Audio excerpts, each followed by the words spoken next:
আমরা ইউনূস মহোদয়কে একটা মেসেজ দিতে চাই, আপনার কানে যদি আমাদের কথা না পৌঁছায়, আমরা যমুনাতে আইসা আপনারে আমাদের কথা শোনাবো। এতদিন আমরা অনেক সহ্য করেছি, এখন দেশের যেখান থেকে আমাদের কথা শুনতে পাচ্ছেন, আপনারা আওয়ামী লীগের বিরুদ্ধে, এই ফেসিবাদের বিরুদ্ধে প্রতিরোধ করে তুলে বলছি। এইবার হচ্ছে এই স্বরাষ্ট্র উপদেষ্টার পদত্যাগ ছাড়া আমরা রাজপথ ছাড়বো না। সে শহীদি মিছিলে মানে যুক্ত হয়ে যায়, তাহলে আপনারা সবাই শাহবাগে জড়ো হবেন। এই কথাটা যদি আমাদের হাদি ভাই আমাদের মাঝে আর ফিরে না আসে, তাহলে আসলে মানে কারো কিচ্ছু আসে যায় না। শুধু হাদি ভাইয়ের পরিবারের, আমরা যারা তার সহযোদ্ধা ছিলাম, মানে আমরাই হয়তো বা একটু কাঁদবো, তার পরিবার সাফার করবে। এদেশের রাজনীতিবিদরা আপনারা দেখছেন, যুগের পর যুগ, বছরের পর বছর বিপ্লবীদের লাশ নিয়ে রাজনীতি করে। এদেশের বিপ্লবীরা দেখবেন যে একটা সময় গিয়ে মানে এরকম পরিস্থিতিরই শিকার হয়, বিপ্লবীদেরকে বাঁচতে দেওয়া হয় না। আমরা যারা আজকে মানে বাসা থেকে বের হয়েছি, আমরা জানি না যে আসলে বাসায় ফিরতে পারবো কিনা। তো আপনারা দেখেছেন বিগত অনেক সময় আমরা এই স্বরাষ্ট্র উপদেষ্টার বিরুদ্ধে আমরা বিভিন্ন প্রতিবাদ করেছি, আমরা বিভিন্ন কথা বলেছি, কিন্তু এই স্বরাষ্ট্র উপদেষ্টা মানে তার জায়গা থেকে সে শুধরাইতে পারে নাই এবং বোল্ড কোনো পদক্ষেপ নিতে পারে নাই।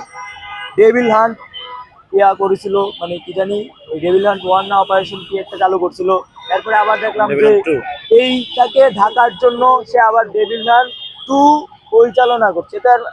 আমরা মনে করি এটা রাষ্ট্রের ব্যর্থতা এবং এটা রাষ্ট্র কর্তৃক একটা খুন। তো আমরা আমাদের জায়গা থেকে পরিষ্কারভাবে বলতে চাই যে এই ব্যর্থ স্বরাষ্ট্র উপদেষ্টাকে অনতি বিলম্বে তার ব্যর্থতার দায় নিয়ে পদত্যাগ করতে হবে। আমরা দেখতে পাচ্ছি অনেকেই হচ্ছে ইনিয়ে বিনিয়ে এই স্বরাষ্ট্র উপদেষ্টাকে নর্মালাইজ করার চেষ্টা করছে এবং তারা গোল টেবিল বৈঠকে যাচ্ছে। জুলাই অভ্যুত্থানের সময় আমাদের প্রত্যেকটা সিদ্ধান্ত রাজপথ থেকে যেমন হয়েছে, ঠিক একইভাবে অভ্যুত্থান পরবর্তী সময় এখনো আমাদের প্রত্যেকটা সিদ্ধান্ত রাজপথ থেকে হবে। গোল টেবিলে আমাদের কোনো সিদ্ধান্ত হবে না, সচিবালয়ে আমাদের কোনো সিদ্ধান্ত হবে না। আমরা তাই স্পষ্ট করে একটা বার্তা দিতে চাই, যারা এই মানে ষড়যন্ত্রে যুক্ত হচ্ছেন, আপনারা দয়া করে আমাদের সাথে আসেন, মিছিলে আসেন, এই দেশের মানুষের নিরাপত্তা নিশ্চিতে ভূমিকা রাখেন। কেউ হচ্ছে আপনারা এই ব্যর্থ স্বরাষ্ট্র উপদেষ্টাকে নর্মালাইজ করার এই ষড়যন্ত্রে লিপ্ত হবেন না।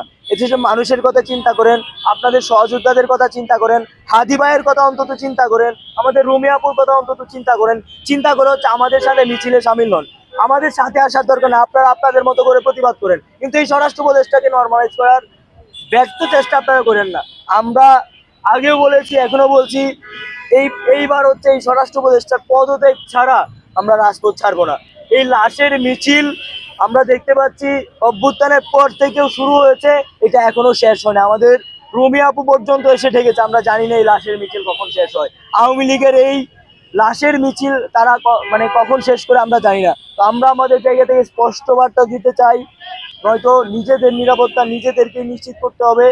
এই ব্যর্থ স্বরাষ্ট্র উপদেষ্টা, এই রাষ্ট্রযন্ত্র ইউনূস আমাদের নিরাপত্তা নিশ্চিত করতে পারে নাই। আমরা ইউনূস মহোদয়কে একটা মেসেজ দিতে চাই, আপনার কানে যদি আমাদের কথা না পৌঁছায়, আমরা যমুনাতে আইসা আপনারে আমাদের কথা শোনাবো।